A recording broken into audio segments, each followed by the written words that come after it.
ಮಹಾಮಳೆಗೆ ತತ್ತರಿಸಿದಂತ ವಿಜಯಪುರ ಜಿಲ್ಲೆ ಭೀಮಾ ನದಿಗೆ ಅಪಾರ ಪ್ರಮಾಣದ ನೀರು ಬಿಡುಗಡೆಯಾಗಿದ್ದು ಉಜ್ಜಿನಿ ವೀರ ಡ್ಯಾಂನಿಂದ 2,90,000 ಕ್ಯೂಸೆಕ್ ನೀರು ರಿಲೀಸ್ ಆಗಿದೆ. ಮಹಾಮಳೆಗೆ ಸಂಪೂರ್ಣ ತತ್ತರಿಸಿದೆ ಉತ್ತರ ಕರ್ನಾಟಕ.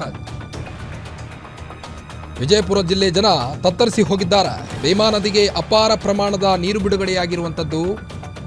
ಉಜ್ಜನಿ ವೀರ ಡ್ಯಾಂನಿಂದ 2,90,000 ಕ್ಯೂಸೆಕ್ ನೀರು ರಿಲೀಸ್ ಆಗಿದೆ.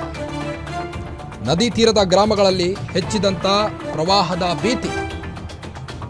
ನದಿ ತೀರದ ಗ್ರಾಮಗಳಲ್ಲಿ ಪ್ರವಾಹದ ಭೀತಿ ಹೆಚ್ಚಾಗಿದ್ದು ಚಡಚನ, ಇಂಡಿ, ಆಲ್ಮೇಲ್ ತಾಲೂಕಿನ ಗ್ರಾಮಗಳಿಗೆ ಜಲಕಂಟಕ ಶುರುವಾಗಿದೆ. ಈಗ ದೇವಣಗಾಂವ್ ಹಳ್ಳಿಯಲ್ಲಿ ಆಂಜನೇಯ ದೇವಸ್ಥಾನ ಜಲಾವೃತವಾಗಿರುವಂಥದ್ದು. ನೀರಿನಲ್ಲೇ ಈಜಿಕೊಂಡು ಹೋಗಿ ಪೂಜೆ ಮಾಡ್ತಿರೋ ಅರ್ಚಕರು.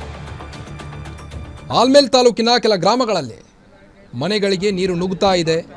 ಸರ್ಕಾರಿ ಶಾಲೆಯಲ್ಲಿ ಆಶ್ರಯ ಪಡೆದಂಥ ನಿರಾಶ್ರಿತರೀಗ ನದಿ ನೀರಲ್ಲಿ ಮುಳುಗಿದಂಥ ಹತ್ತಿ, ತೊಗರಿ, ಕಬ್ಬು ಬೆಳೆ ಸಂಪೂರ್ಣ ನಾಶವಾಗಿರುವಂಥದ್ದು. ವಿವಿಧ ಬೆಳೆಗಳು ಹಾಳಾಗುವ ಭಯದಲ್ಲಿದ್ದಾರೆ ಅನ್ನದಾತರು.